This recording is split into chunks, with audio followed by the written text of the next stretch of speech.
Le Seigneur soit avec vous et avec votre esprit. Évangile de Jésus-Christ selon saint Jean. En ce temps-là, Jésus disait aux foules des Juifs, « Moi, je suis le pain vivant, qui est descendu du ciel, et si quelqu'un mange de ce pain, il vivra éternellement. Le pain que je donnerai, c'est ma chair, donnée pour la vie du monde. » Les Juifs se querellaient entre eux. Comment celui-là peut-il nous donner sa chair à manger? Jésus leur dit alors, « Amen, amen, je vous le dis. Si vous ne mangez pas la chair du Fils de l'homme, et si vous ne buvez pas son sang, vous n'avez pas de vie en vous. Celui qui mange ma chair et boit mon sang a la vie éternelle, et moi, je le ressusciterai au dernier jour. En effet, ma chair est la vraie nourriture et mon sang la vraie boisson. Celui qui mange ma chair et boit mon sang demeure en moi, et moi je demeure en lui.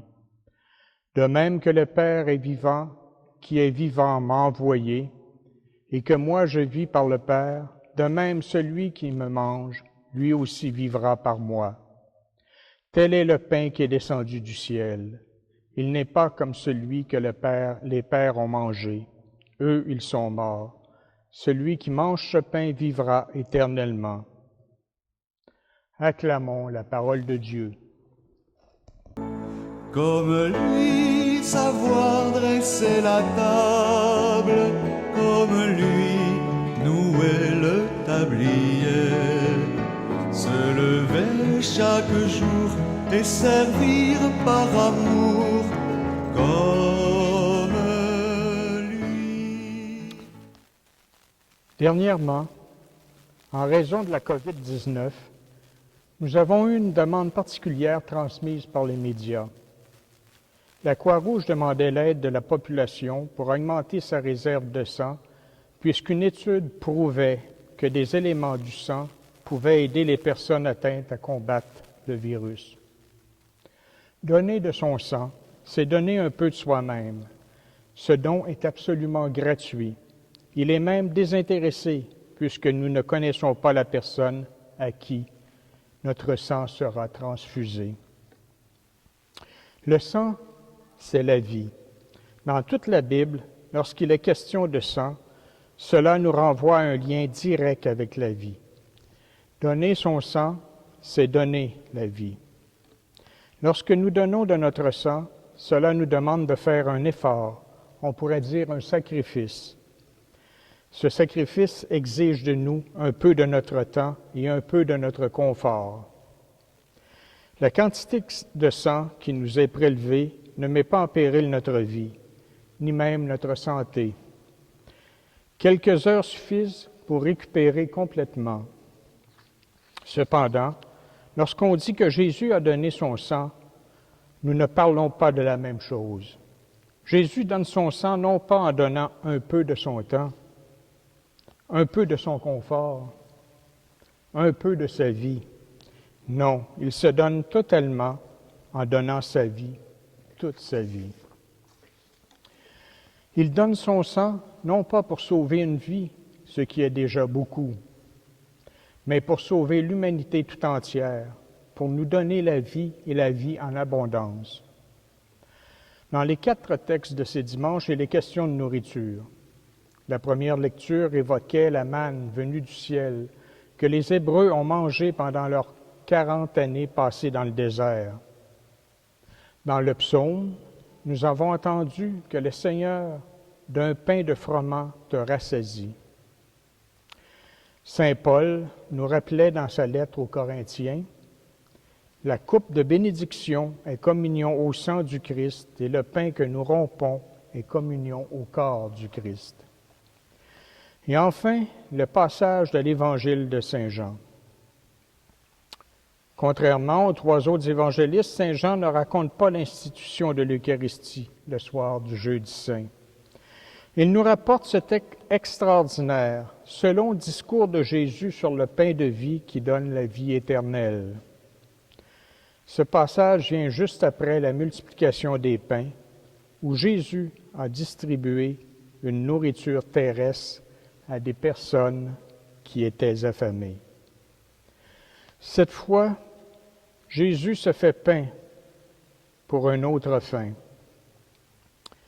Ces 4 lectures nous rappellent que de tout temps, le Dieu auquel nous croyons se révèle non pas comme un Dieu redoutable dans sa puissance, mais au contraire comme un Dieu qui prend soin de nous.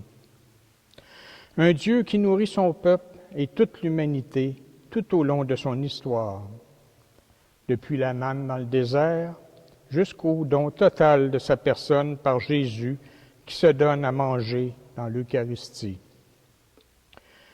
Le corps du Christ, c'est d'abord une nourriture. Qui mange ma chair et boit mon sang a la vie éternelle. Quand Jésus dit qu'il nous faut manger son corps et boire son sang, ce n'est pas seulement une image. Il se donne réellement en nourriture à chaque fois que nous célébrons l'Eucharistie. Au moment de la communion, dans la foi, je reçois Dieu qui se donne aujourd'hui à moi, personnellement et communautairement, dans cette apparence du pain. Ce don total de Jésus pour chacun de nous signifie que nous sommes aimés de Dieu.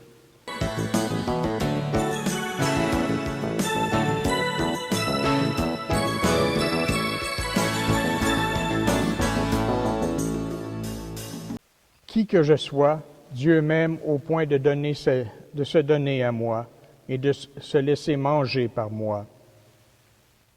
Par le Saint-Sacrement de l'hostie consacrée, il se rend vulnérable au point que je peux le prendre dans ma main. À l'exemple du Christ, nous avons à devenir nourriture pour les autres. Nous avons à répondre aux soifs et aux faims des hommes et des femmes de notre temps. En ce temps de pandémie, il est facile de s'identifier au peuple d'Israël rapporté dans la première lecture. Présentement, notre Église traverse un désert éprouvant et tous, nous ressentons cette faim de recevoir le corps et le sang du Christ présent dans la communion sacramentelle.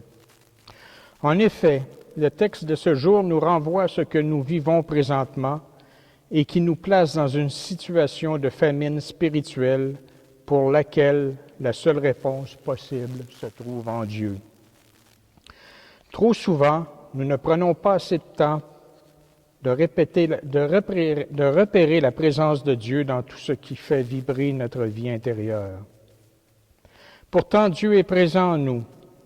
Son esprit ne cesse de nous visiter. Cet arrêt forcé de toute la société, ainsi que nos rencontres dominicales, nous a obligés à réfléchir à la manière dont nous vivons. Pour nous, chrétiens et chrétiennes, cela nous fait prendre davantage conscience que Dieu est aussi nécessaire dans notre vie que l'est le pain quotidien. Mais le Seigneur se fait présent à nous de multiples manières. Beaucoup de créativité a été manifestée pour que le pain de la parole soit propagé partout, de toutes sortes de manières en ce temps de pandémie. Aujourd'hui, fête du Saint-Sacrement du corps et du sang du Seigneur, nous fêtons Jésus vivant. Jésus est vraiment là, au milieu de nous. Il nous rejoint en nos cœurs pour nous parler, pour nous écouter, en attendant notre visite, pour se donner concrètement au creux de nos mains. Lui, le pain de vie. Amen.